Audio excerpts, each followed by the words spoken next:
Hey guys, what's going on? James here, and in this video today, we're going to be taking a look at Tampa Bay Buccaneers' third-round draft pick, Jalen McMillan, and ask the question, can he start right away for the Tampa Bay Buccaneers in their offense? Now, I know I've talked about Jalen McMillan in a couple of other videos already here on the channel, but I wanted to talk about him once more and really dive into this question because it is a legitimate question worth asking. We're getting into the offseason workouts that have been going on so far up to this point, and a lot of Bucs fans like Jalen McMillan.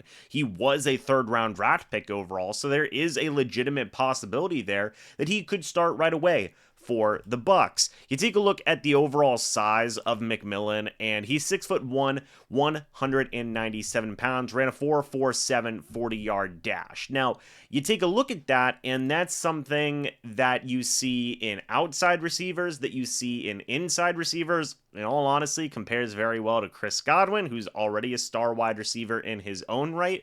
There's a lot of reasons to be excited about Jalen McMillan going forward. And in 2023, while it wasn't the most impressive year in the world, only 559 receiving yards and 5 receiving touchdowns, the previous year in 2022 is where you see like peak Jalen McMillan. 1,098 receiving yards, 9 receiving touchdowns in that mix as well. Was second on the team behind only Rome Odunze that year in receiving yards. So a very impressive season. And that's like the peak of what you can get from McMillan going forward. Now, I've talked about this before. I'm going to talk about this again in this video.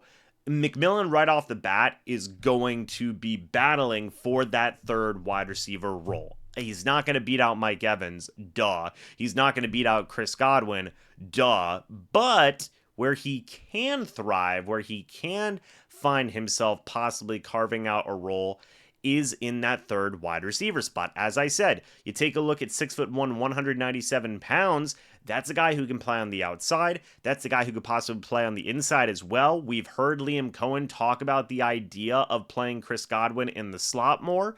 If you have a scenario where you have a 3 wide receiver set, you have Mike Evans as your wide receiver 1, Chris Godwin as your slot wide receiver, and Jalen McMillan as your second wide receiver in that mix, that's a good trio of receiving targets, in my opinion, for any given play.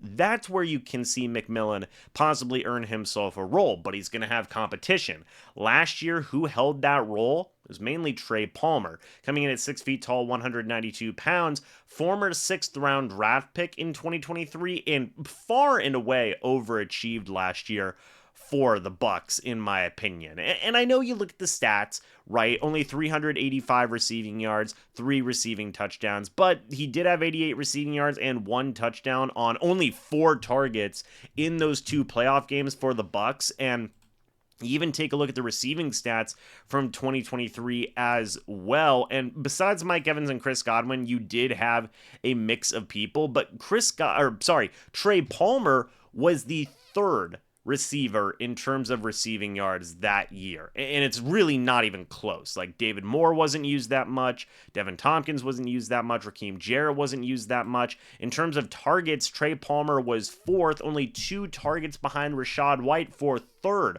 on the team last year. He had 1 more target than Cade Otton. In terms of receptions, he was 5th. Again, the only other 2 guys above him were Rachaad White and were Cade Otton. So, in terms of all the receiving stats, Trey Palmer was 3rd last year. He already had that 3rd wide receiver role essentially already on the team. Had to start 8 games last year, played in all 17 games last year.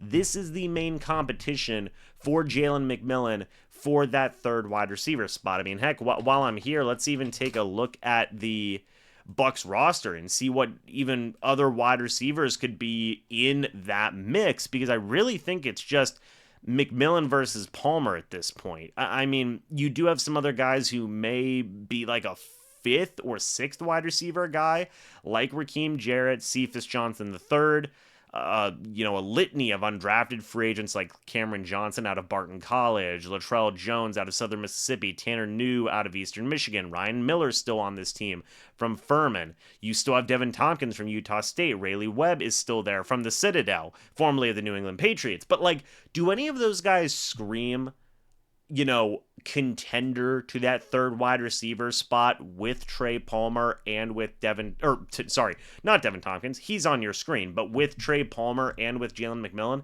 in my opinion, no. And I think that's fine. I still think the Bucs have a lot of good depth because whoever doesn't win that third wide receiver spot is a fantastic fourth wide receiver.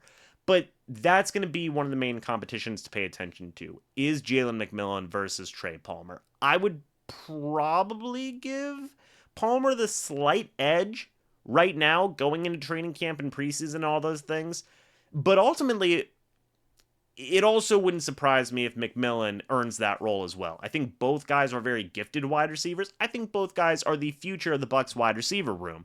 May the best man win, but that is McMillan's path to starting right away for the Bucs. What do you guys think about this? Let me know your thoughts and opinions down in the comment section below about your guys' thoughts and opinions with Jalen McMillan. Do you feel like he can start right away for the Bucs, or do you feel like they may rely more on Trey Palmer going forward? Love to hear your guys' thoughts on this. Thank you guys so much for watching this video. Hope you all enjoyed. And as always, guys, I'll see you all in the next video or the next live stream. But until then, and as always, guys, goodbye for now, and go Bucs.